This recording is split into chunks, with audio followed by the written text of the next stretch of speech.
Cold in New Zealand, Adriana, huh?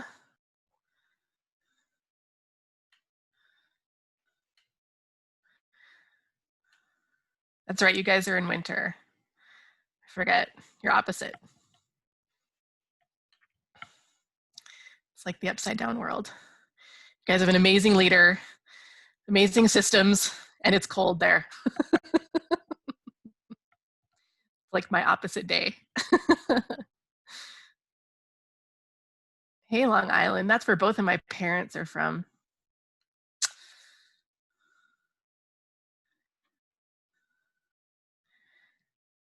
All right. Okay, well, I think we'll get started. I'm sure people will continue to join us as we get going. I want to welcome you all. This week, I invited Ingrid Cochran from ACES Connection to join us as our very special guest. There seem to be, we've had such great discussions in the last couple weeks. I was telling her, she's come to a couple of these, but that, you know, equity has been a part of the discussion throughout in various ways. And that the last 2 weeks specifically, we talked a lot about resources, and we talked about discipline and school resource officers, and kind of how we might think about this as we return, because of course that's always our thread amongst all of these discussions, is what do we do when we go back to school to change the systems that exist so that they benefit students and adults. And so there seemed to be a lot of lingering thought and questions last week about how we talk about race and racial trauma in school with staff and students. And that's really Ingrid's speaker and a lovely colleague that I'm lucky to work with. So I invited her to join us today for a discussion, really. She's going to talk, and just as like we usually do, feel free to put questions in the chat or raise your hand. I think Jenna and I have a system worked out. She's going to unmute you. I'm not going to touch anything. Maybe we'll be a little more smooth than we have been. And we can have hopefully a really great, fruitful discussion today. All right, Ingrid. Hello, everyone. Can everyone hear me? Thumbs up. Good, good.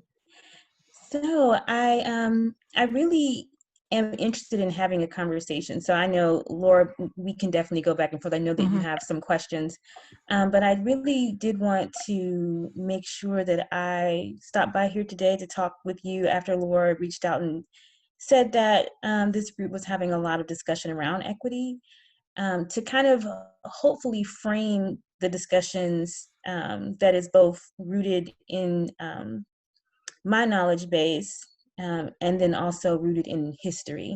So I'll start by just telling you my background and kind of how I got into ACEs, and then how that ties to education. I really started when I was working with juvenile offenders. This was before I went to college, and I was really just kind of floating around. I had no idea what I wanted to do with myself. And I started working at a facility for juvenile offenders that had children between the ages of 12 and 18. And if they were there, that means that they had 2 felonies, rape or murder. And it was a very interesting experience. The children were typical children. They were very sweet, the same children I would see when I worked in our school district here in Nashville. But what I was just really alarmed by is the fact that probably about 80% of them were Black, and it was both boys and girls. And so the disparity was shocking to me.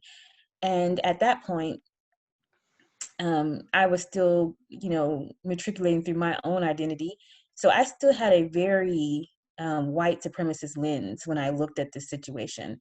And I thought, well, this is something I want to start studying. So I went to get my undergrad here in Tennessee at Tennessee State University, and now I work adjunct there. And I wanted to research incarceration, and quickly I found that there was an intergenerational piece, that children who were incarcerated often had parents and grandparents who had been incarcerated. And so I thought, this is a parenting issue. And so we have to look at Black parenting. And so I went to grad school and focused on African American parenting at Vanderbilt University, also here in Nashville. And this is when I found the ACEs study, which is about 10 years ago. And it really gave me a trauma lens. And that trauma lens then instantly broke me of this white supremacist lens that I'd had prior to that. And I began to see that these parents who were struggling with the process of raising children who were dealing with a lot of different systems issues were traumatized people, and that their trauma was passed along through generations from slavery. And this is a distinction that really needs to be made, because the narrative in our history has not been the case. The narrative in our history, which is a source of, and it is Black and people of color, problematic, that they have for, and I mean, economic ability for additional, and it's a whole parenting, and the spread, trauma is widespread, that we consider it as because it's so widespread. And so I then began to look at specifically, and one of the reasons why I work with education as a consultant and providing professional development is because education is one of these systems that is most ingrained in white supremacy. It is, people like to say that education is the great equalizer, right? And that if children can become educated, then it is the key to success and economic mobility. And Black people and people of color have really resonated with that and have really pushed education for their children, so much so that Black women are the group that have the highest level of education. We're the most likely to have master's degrees and PhDs. However, we still make the same amount of money, if not less, than white women who have high school diplomas. And so the issue is not education. Education is not the key to success for Black and brown people in this country. And I know that sounds harsh because we're an education group, right? And we believe in it. Obviously, I got 2 degrees. I believed in it as well. But when it comes to economic mobility, racism is what's holding back Black and brown people. And racism is deeply embedded within our education system in lots of different ways. Obviously, the system itself is white supremacist, which is why we had to go through the process of integration, right? It was mostly meant for white middle-class families. And when they went through the process of integration, there was great divestment from education, and that continues today. When we see nice, clean, fancy schools in some areas, and areas that have less staffing, poor facilities, and just this a negative aesthetic altogether. In some areas, we have a high tolerance for this type of inequity. We drive past it every day in our cars. We see this in our own cities and in our own counties and states. So we have a high tolerance for this inequity. And again, we blame it on culture and parenting instead of white supremacy, which is the root cause of this. And so I say this to, again, frame this discussion before we move forward. And the 2 areas that I think are the most impactful when it comes to this, like if we want to say, what can we do to address this system? First, we have to be okay with dismantling the system. You can't keep the system and still believe that children are going to thrive in it. This has been proven over time, right? If we're all intelligent people, right? Teachers are intelligent by default, right? If teachers and administrators who are well-intentioned have not been able to close that achievement gap since the 60s, when we found the achievement gap and we began working on it, to indicate this is a systemic issue and we have to be to let go. If you love the system, you're going to get now it makes sense. Go back and we're using your remote learning, and you're going to understand how much people are going to the system and hold on to the system. And we have to look at what we do is we it's going to be able to work. In our education system, for our in our country, people of color do not fare as well as white people or classes like. And that indication of how education system works. Before we move on, I do want to say I think schools did better. School now, people want schools to solve America's problems, and so I want to be very clear on that. Kids are coming into school with these issues already, issues around racial identity, issues around poverty and trauma. All of these things are happening at home. They're happening at home and within our larger society. And then, but we kind of put all of the pressure on schools to address it. It's your responsibility to deal with mental health issues and social work. It's not the school's responsibility, but we have placed it on the schools to deal with America's problems, which is not fair. And so I do want to preface that by saying that I understand that, but what we do have control over is our own individual bias, how much we are bought into white supremacy as we interact with Black and Brown students. What we do have power over is our expectations. Do we have lower expectations for children of color? We do have the ability to control our own, interactions with our coworkers. Do we call out racism when we see it? Do we let it slide? We do have the ability to talk with white children around issues of racial bullying. Do we call out racial bullying when we see it? Do we talk about race with our children and not that's in the history books, right? Not the sanitized version that we want to see. Are we teaching real history? So when you see things in the history books that are talking about Indigenous people and the civil rights movement, do we not elaborate on that? Do we have real critical thinking around it? And do we give into the pressure to be politically correct? And so I do want to say a big part of the work to dismantle the system is going to be internal work, figuring out where you stand so that then you can act from there. If you don't know where you stand, then you're going to really have a hard time. And one of the ways that this manifests is what's going on right now with defund the police movements. A lot of us have been taught through our lives that the police are our friends, that that they are our neighborhood heroes, and we've been taught that through the process of racial socialization. Your parents told you that when you were little. They told you, if you ever need help, go to the police officer. Another group is being told the police is not your friend. The police can kill you. You need to be wary of the police. You need to look out for the police. This is how you act when you're around them. Always have your hands out. Make sure that you speak respectfully. And they go through a process of racial socialization that can be triggering. And so do you know about that process? Do you know the differences in those groups so that you can touch each one of the children that you're interacting with in a way that's beneficial and that's not going to look the same for everybody? And that's really what equity is. Equity is giving different groups what they need. We don't all need the same things. So I do want to address any questions that are coming up. And also, Laura, do you have any questions that you think are, fundamental questions around the trauma-informed education movement? I think, yes to everything that you said. And I think, so I'm trying to kind of call the conversations over the last couple of weeks of if we agree that being trauma informed is also being racially just and having that lens of racial trauma in our trauma informed approach, how do we address this in our own schools? I agree with you. People have to absolutely start internally first. Mm-hmm. And how then do they support this conversation with students and staff in a trauma-informed way when they return?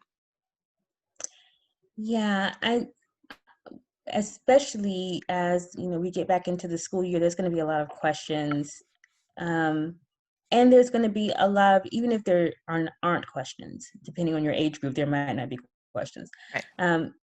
It's really going to be a lot of tension and a lot of things that are going, addressing the elephant in the room.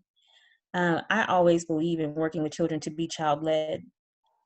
So as you get back together with your students and other teachers, that you address the elephant in the room when you're in shared space. You ask people how they're feeling about the summer, what feelings are coming up for you, what questions do you have, so that you can see where they are. one thing that happens a lot is sometimes, especially with children, we give too much, and when we give too much, then we don't help them to go through the process of asking the right questions.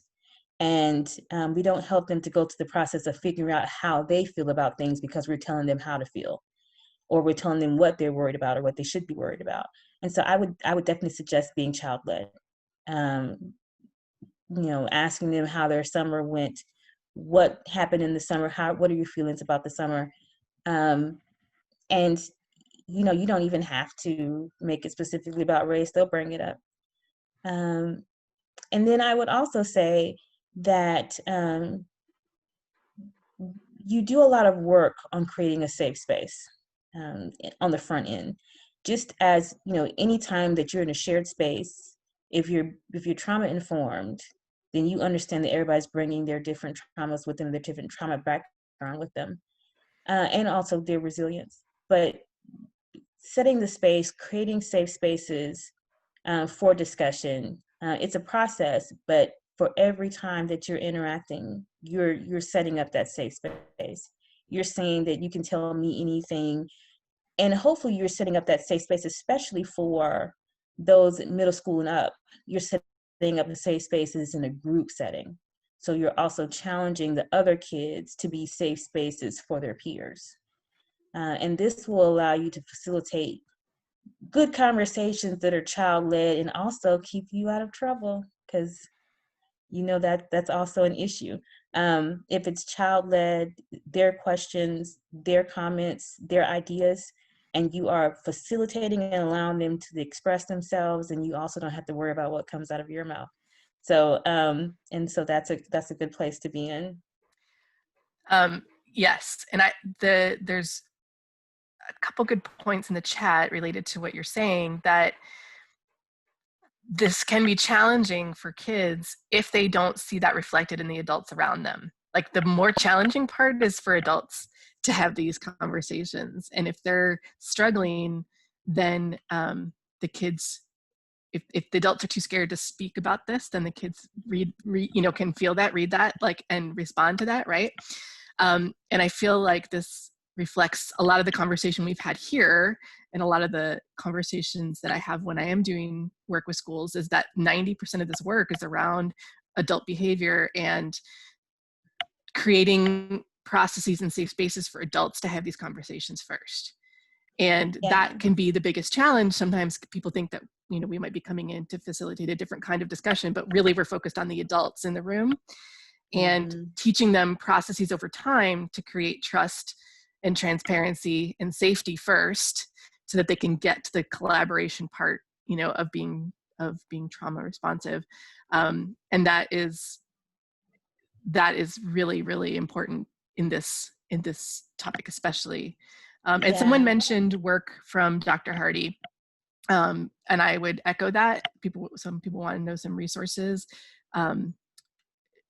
Dr. Hardy is amazing in talking about this conversation as well. Yeah, and that really ties into that internal work.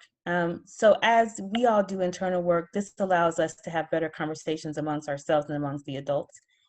But this is also systems level, and which means that, and I'm sure that we have lots of different people represented in this talk. So your administrators, your district, I mean, these are your power players, right? What are they doing?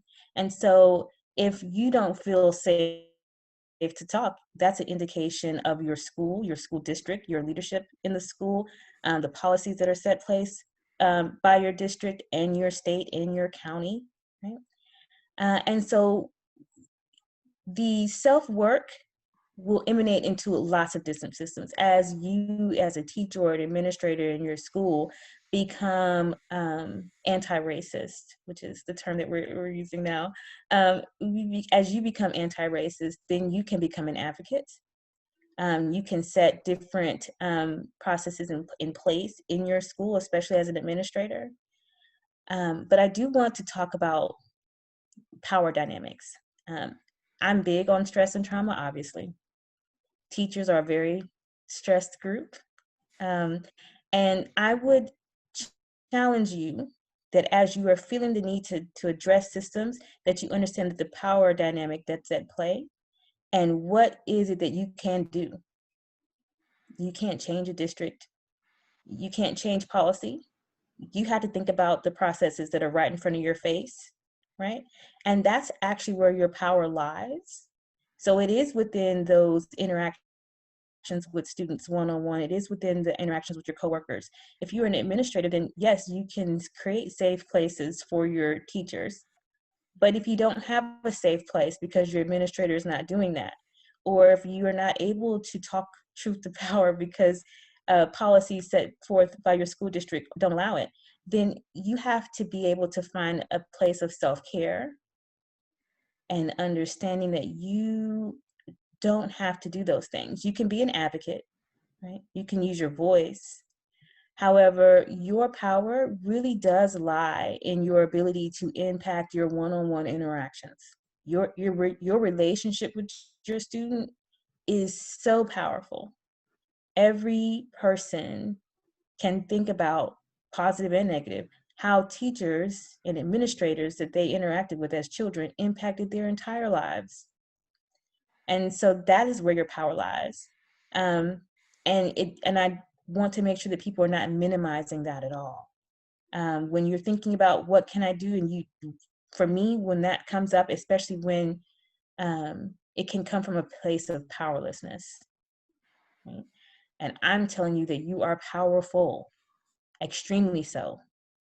You are extremely powerful, which why the internal work is so important, because when you don't do the internal work, you have the power to really be destructive in a child's life. But when you do the internal work, you have the power to be transformative in a child's life, for them to be able to see themselves, their interest, and their imagination and their creativity, and craft a life for themselves. Because what we're really talking about when it comes to education is the ability to craft a life for yourself in America, right?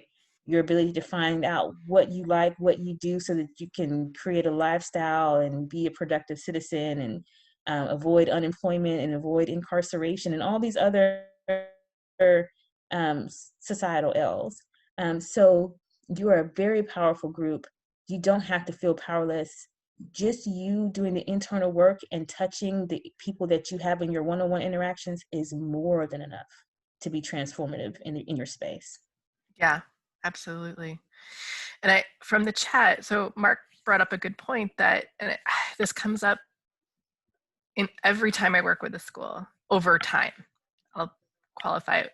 If I do just like a one-off, we don't have a chance to really go deep, but he's asking that, if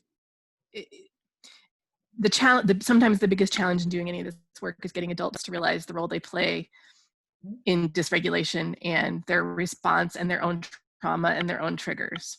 Yes. And from my experience, and please feel free to jump in, the only time I've ever been able to move that needle is working with a school over time. So again, I coached a middle school near me for 2 years. And it wasn't until somewhere, and they'd already been doing some of the work before I got there. But we spent almost all of our time focused on adult relationships, not content. We did content in there, but really the work underneath the content was focusing on building trust and transparency and safety and collaboration, continuously using the 6 pillars with adults and talking about adult behavior, adult triggers, their own ACEs, dysregulation, how they dysregulate students, but I had to build trust with them. They had to trust me, they had to trust each other before we could really get into the scary, unsafe conversations around their beliefs around discipline, power, control, upbringing, values, all of these things that underlie. I always find that this question around discipline and power is what is the sticking point. Yes. Yeah. What do you think, Ingrid?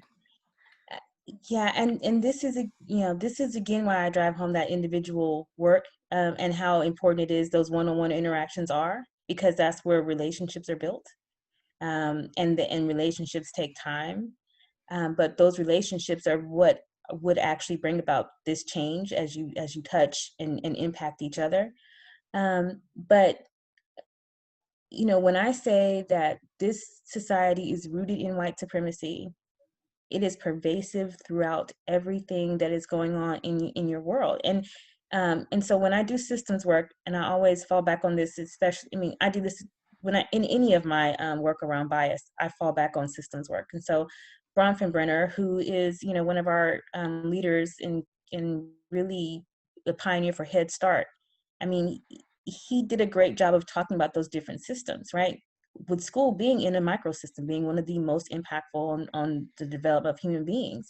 But this is also a good way to view our society and all of the different things that are going on within our society.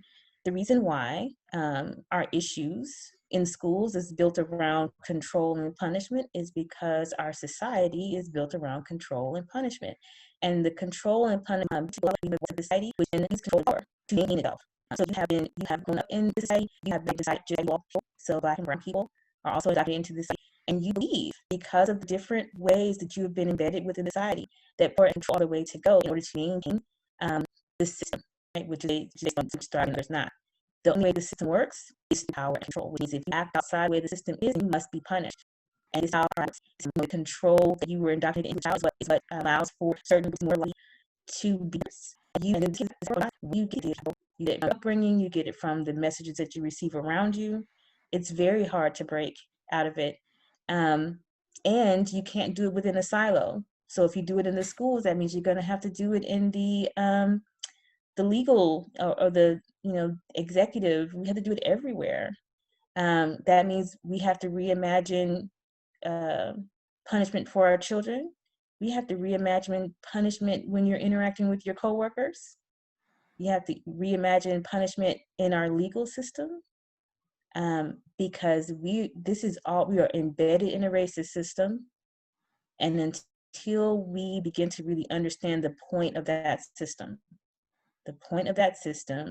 is to crush those who do not fit inside, which means women, people of color, immigrants, people who are a part of the LGBTQI community, the disabled, all those who don't fit inside the group that was meant to flourish in the system will be trampled by the system, will be treated harshly, and pushed to assimilate and conform. And that is what the system is about. And when we begin to do the internal work and understand that we are a part of that system, that we were raised in the system, that you too will act out in ways that are racist and sexist, not because you're a bad person, but because you were born where you were born at the time you were born in. And then you have to reimagine what it's going to look like when we say we're going to get rid of the SROs, or we're going to defund the police, or we're going to be equitable and put money and invest more in communities that have been long divested from. To people who are embedded in the system and who benefit from the system, it's gonna be painful and uncomfortable. And you're gonna have to deal with the fact that all the time, all the people that you looked up to, all of the systems that you thought, all the research that around your subject matter is all through this white supremacist lens. And then you have to reimagine what does liberation look like moving forward? How do we all get out of it? And then you also have to understand that the pain and the discomfort you're feeling is letting go of privileges that you may hold, but you gain so much more when you really push for liberation. Because when we think about dominant culture, white people are not aware of all the ways that this system is actually hurting them. Right? That's also outside of their consciousness. This system is built in ways that makes things harder. That's very stressful. Being an American is stressful because of the bureaucracy that we've set up.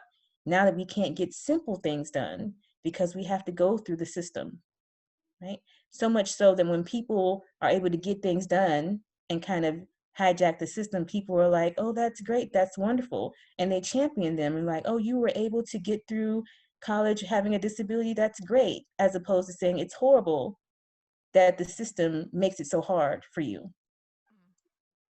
We really have to reimagine our society, and education is a part of it.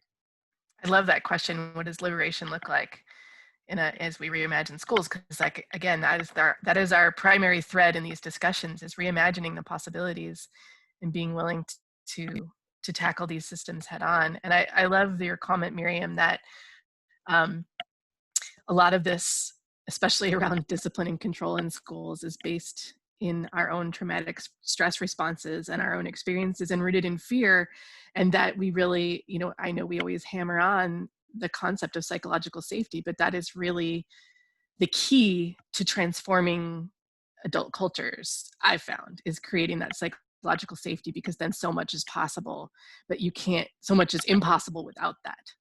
And that's really the processes that we use. When we work with schools over time, we talk a lot about process. What does that mean?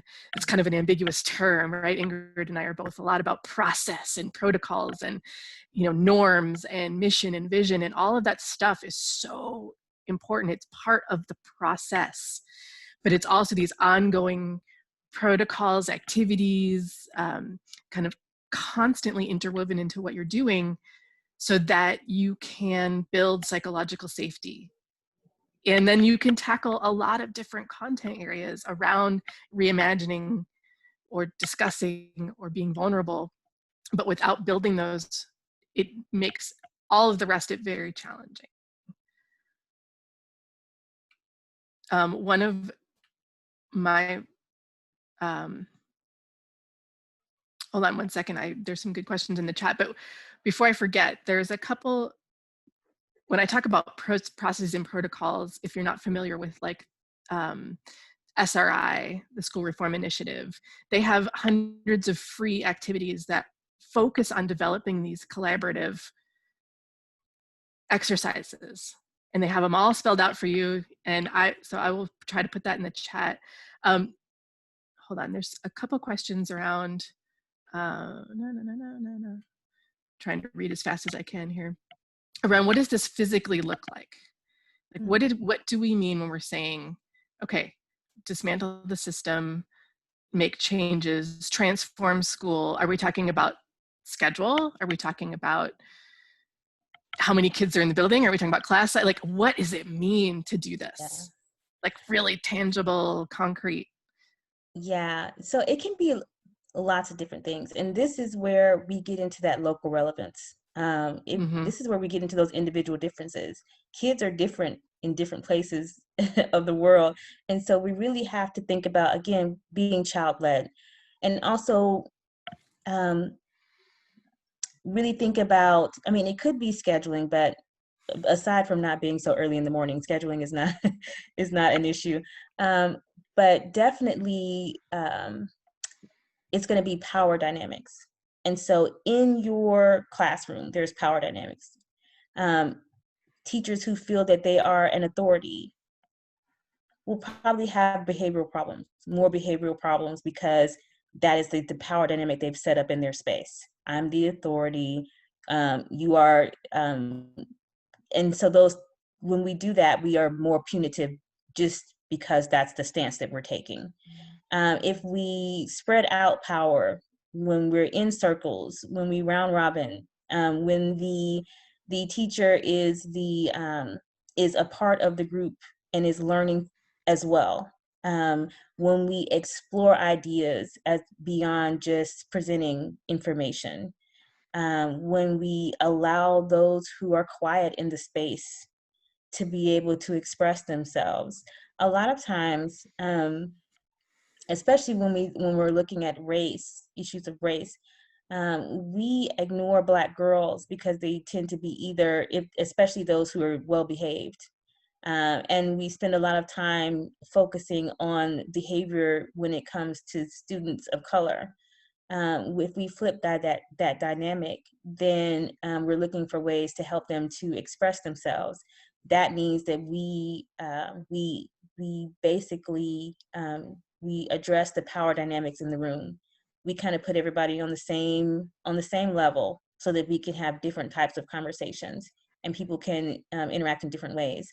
Um, I would say, especially in schools, I think that we don't do enough around racial identity development.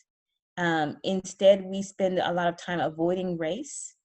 But racial identity development, the places that it happens is at home and at school.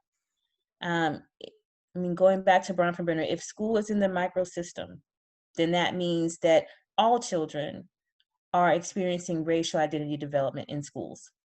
Um, they're learning through the time period, especially that middle childhood time, where they are learning about who does the teacher talk to more, who gets called on more, who gets sent out of the room constantly.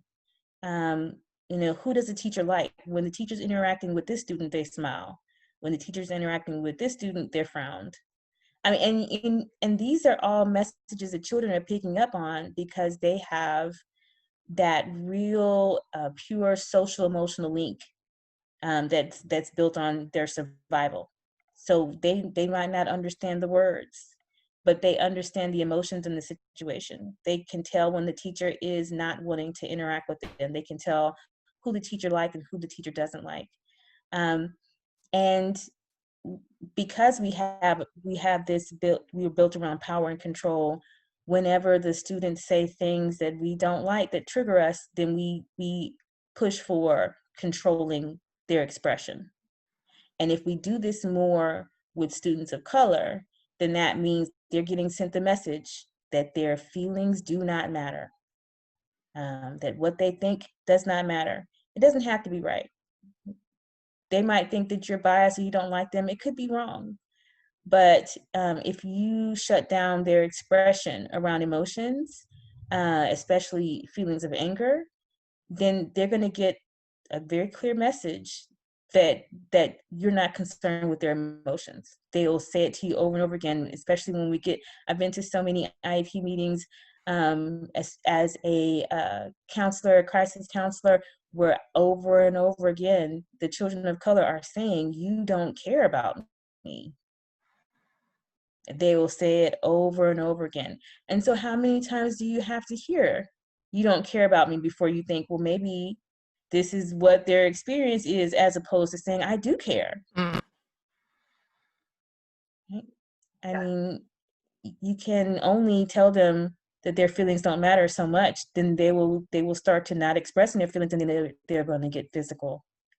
Yeah. Yeah. I think I shared this before. One of the high schools that I worked with in LA, when they disaggregated their data. So one way that we can start to look at what our systems are creating, because we talk about the outcomes that we have. Our system is exactly set up to produce the outcomes that we have. So if we want to change the outcomes, we have to change the system. And looking at disaggregated data across our school, our classroom, is one way that we can start to see the picture that exists. And so a school went very deeply into their data and their referrals, what teachers were referring, what kids were being referred, for what reason, during what time of the day, what grade level, what place in the building was it happening. They really started to get a very intensive picture around what was happening. And they started to see that it was like ninth grade Black girls in this part of the school were causing 90% of the referrals. And they were like, okay, now we know what it is that's the problem we're trying to solve. And instead of punishing them, they reached out to the local community health, mental health group and asked them to do a girls empowerment group for these girls that were causing, having a lot of challenges. And I was like, okay, that's a really different way that we can look at this problem and do it differently within a traditional school system. This was a big, huge Los Angeles high school, right? That did something differently, that didn't take extra money.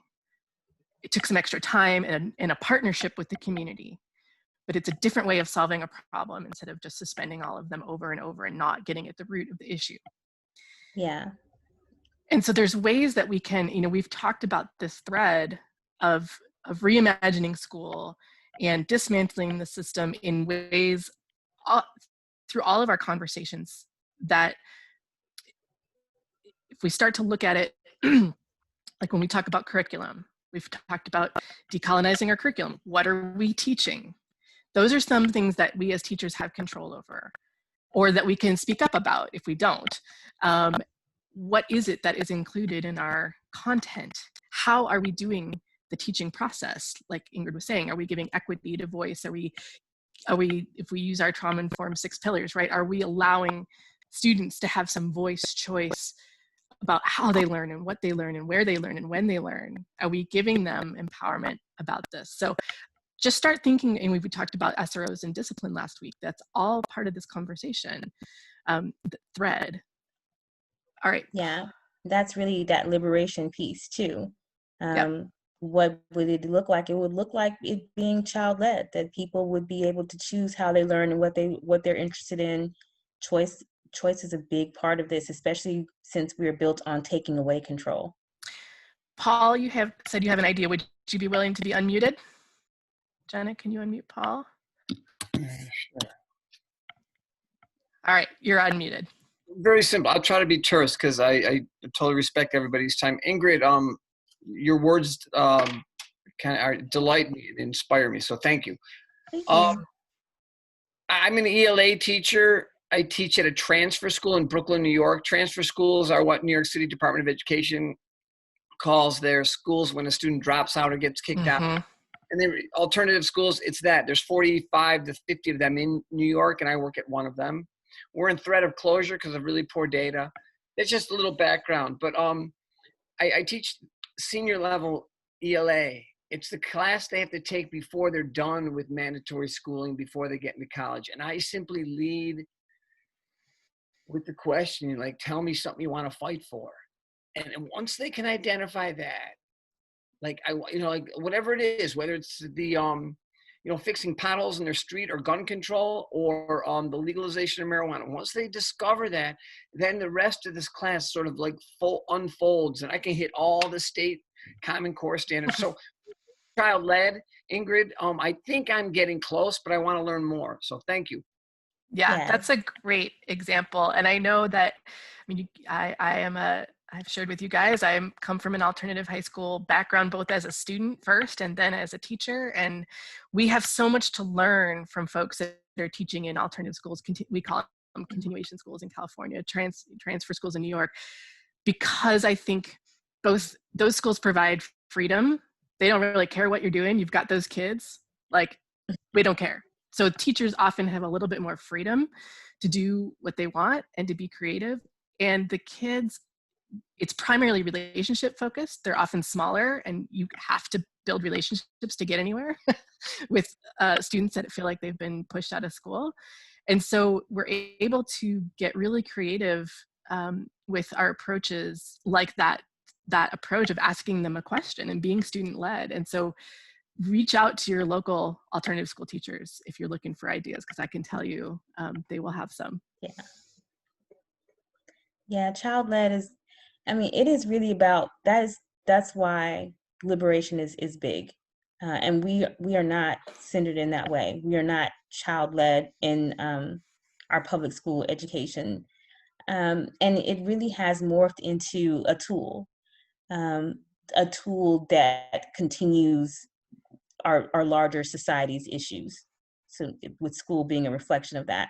And so when we're really big on control, what we're doing is we're setting up children to easily be inserted into the next system. That's what we're really saying. But if we are liberation focused and child-led, we are kind of opening up their world for them to see outside of their situations, right? And so if I am, kind of crushing dreams, if a child comes to me and says, what are you interested in, or what do you want to do? And they're like, I love rocks, or just something off, right? And then you're like, well, what do you do with that? You have to foster all kinds of imagination and really think about ways to reach those kids where they are. If they're lead and they like rocks, then you talk about geology and you talk about earthquakes and just there's other ways to really teach them. But if you're not really listening, or if you already have an agenda because you're thinking, well, I'm going to save this child from their circumstance, right? I'm going to save them from their neighborhood. I'm going to save them from their socioeconomic status. Then you're looking at them in pity and sorrow, and you are not helping them to live their best lives. You're not helping them to see all the different ways that they can grow, because you've already made a choice for this kid. You believe that they are not as capable, and you've limited their possibilities because of your lens. Because your lens might be focused on control, or your lens might be focused on, well, you've got to be able to break a generational cycle. And you really have to take the child where they are, their own interest, and think outside of that. And so, and in the chat, I see this is implicit bias. Mm. If you have an understanding of a child based on their race and their socioeconomic status, then you won't be helpful to them, because what they need is not an hourly job, or to break out of the cycle, or even to go to college. That might not even be it either. We also believe that college is somehow going to stop all the things, and that's not true either. They need to be happy in what they do. They need to be happy in whatever field they choose to go into. They need to know the possibilities, right? Right now we have white children who are on social media doing different things, becoming millionaires, right? And that's because their parents and their teachers told them and meant it when they said they could do anything they wanted. But if you don't think children of color can do anything they want, then you will facilitate that through the way that you interact with them, and the suggestions you give them, and the education that you give them. And you will perpetuate that in their lives, when that's already being done with maybe with their parents, right? Parents also do this, or with their neighborhoods. So you have to be that. If they're not getting it outside of school, then they need to get it from you. You have to be the one that really says and means that they can do anything. If you don't believe it, then it won't happen for them.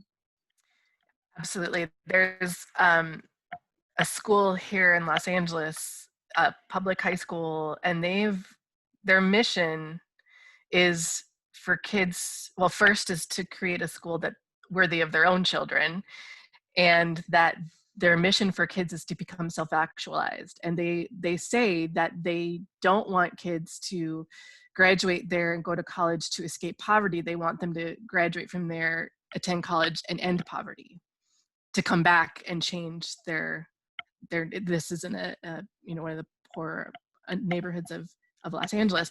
And I think it's a good example, again, like of a public school that has rewritten their mission and vision explicitly, and said, we're a social justice oriented school, and this is what we're committed to, and this is what we believe, and we're going to integrate those beliefs into everything that we do. They've completely redone their curriculum. Again, leadership has, and the teachers, they've shared power amongst themselves as well. So there's a lot of examples out there of ways that this has been done in schools. This name of that school is Social Justice Humanitas Academy. I'll try, I can never type and talk at the same time, but there's a great video about them, and that mission and vision is Humanitas Academy. I'll put that in the chat. Remember that you guys can save the chat if you want to save all of these resources that are coming through. And there's other examples. One of the reasons that I moved to Los Angeles was to build community schools in partnership with LAUSD. And one of the great learnings along the lines of what Ingrid was talking about, of the community school partnerships that were built, was to provide that imagining, that experience for kids in South LA who had never been to the beach, and they lived 20 minutes away.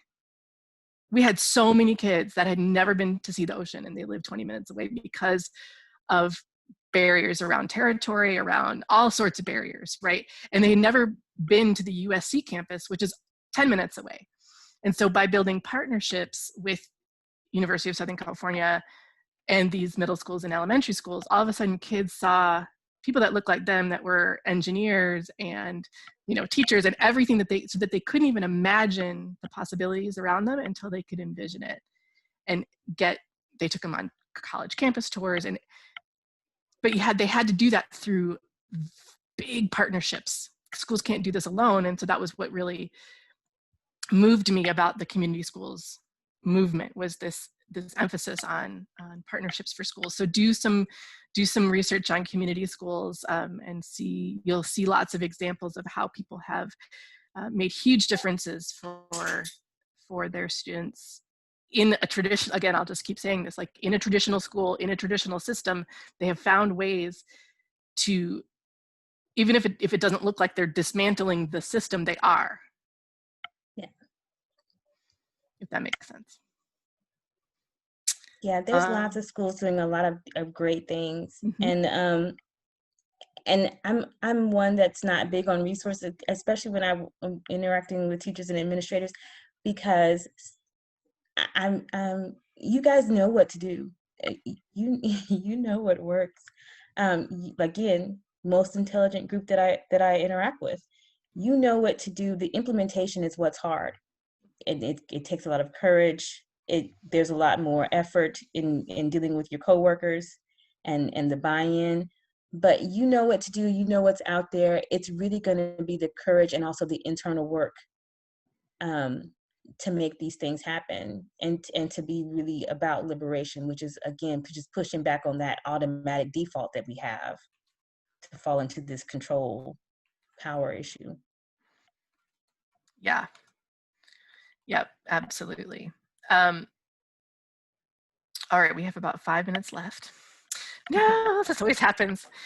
I love this conversation. And yeah, I was just going to say, Adriana said that the racism in New Zealand is often subtle, and I was thinking the same thing here. Some of our most liberal communities, including where I grew up, are seen as progressive bubbles of liberalism and progressiveness, have the biggest challenges around race and disparity, right? So I think the regions of the United States are very different in how it looks and how it's addressed, but it's very much a problem here as well. It's not overt as the media might portray it. Yeah, and that makes it even more difficult. Yeah. To interact with.